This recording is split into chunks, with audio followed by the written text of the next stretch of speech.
સુરત જિલ્લા શિક્ષણ અધિકારી ભદ્રસિંહ પરમાર દ્વારા ધોરણ 10 અને 12ની બોર્ડની પરીક્ષાઓને લઈ વ્યાપક તૈયારીઓ હાથ ધરવામાં આવી છે। પરીક્ષા દરમિયાન વિદ્યાર્થીઓ સમયસર પરીક્ષા ખંડમાં પહોંચે તે માટે ખાસ આયોજન કરવામાં આવ્યું છે।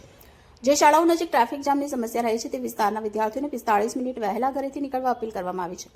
ખાસ કરીને જાંગીરપુરા ડબોલી બ્રિજ પર પરીક્ષાના સમય દરમિયાન વન વે એક તરફી વ્યવસ્થા લાગુ કરવામાં આવશે, જેથી વાહન વ્યવહાર સુગમ બની શકે અને વિદ્યાર્થીઓને કોઈ મુશ્કેલી ન પડે।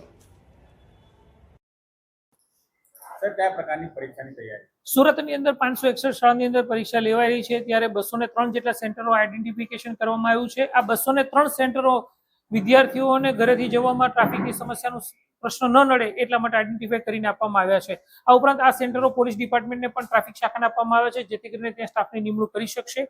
આ ઉપરાંત 561 શાળાના લોકેશન QR કોડ પર બનાવી અને દરેક શાળાના વિદ્યાર્થીઓ સુધી પહોંચાડવામાં આવે છે। જ્યારે હોલ ટિકિટ વિદ્યાર્થીઓને આપવામાં આવે છે ત્યારે તમામ બાબતોથી વિદ્યાર્થીઓને અવગત કરવામાં આવે છે।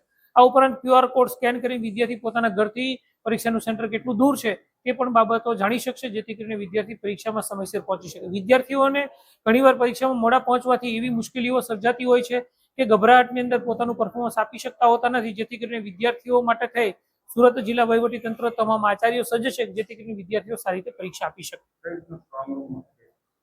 સુરતની અંદર 14 જેટલા પરીક્ષા સેન્ટરો નક્કી કરવામાં આવ્યા છે, ઝોન નક્કી કરવામાં આવ્યો છે, જેની અંદર 9 SSC ના છે અને 5 HSC ના નક્કી કરવામાં આવ્યા છે।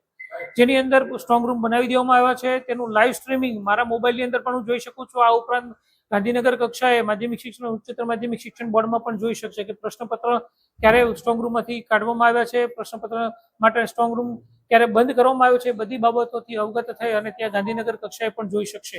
આ ઉપરાંત સરકારી પ્રતિનિધિઓ માટે પણ સરસ મજાની વ્યવસ્થા કરવામાં આવી છે, જેમને જે ફાઇલ આપવામાં આવે છે, રોજે રોજ અલગ અલગ સરકારી સ્કૂલોમાં જવાનું, પરીક્ષા સેન્ટરોમાં જવાનું હોય છે, ત્યારે જે તેમને ફાઇલ આપવામાં આવે છે તેની ઉપર પણ QR કોડ આપવામાં આવ્યો છે, જેથી કરીને ઝોન કચેરીથી પરીક્ષાનું સેન્ટર કેટલું દૂર છે એ નાની નાની બાબતોની તકેદારી રાખવામાં આવી છે કે સરકારી પ્રતિનિધિ પહેલા દિવસે કયા ગયા છે, બીજા દિવસે કયા ગયા છે, એ બાબતથી લઈ તમામ પ્રકારની સૂચનાઓ, નાની નાની સૂચનાઓ પણ ફાઇલ ઉપર ચિપકાવવામાં આવી છે, જેથી કરીને સરકારી પ્રતિનિધિ સારી રીતે પરીક્ષા લઈ શકશે।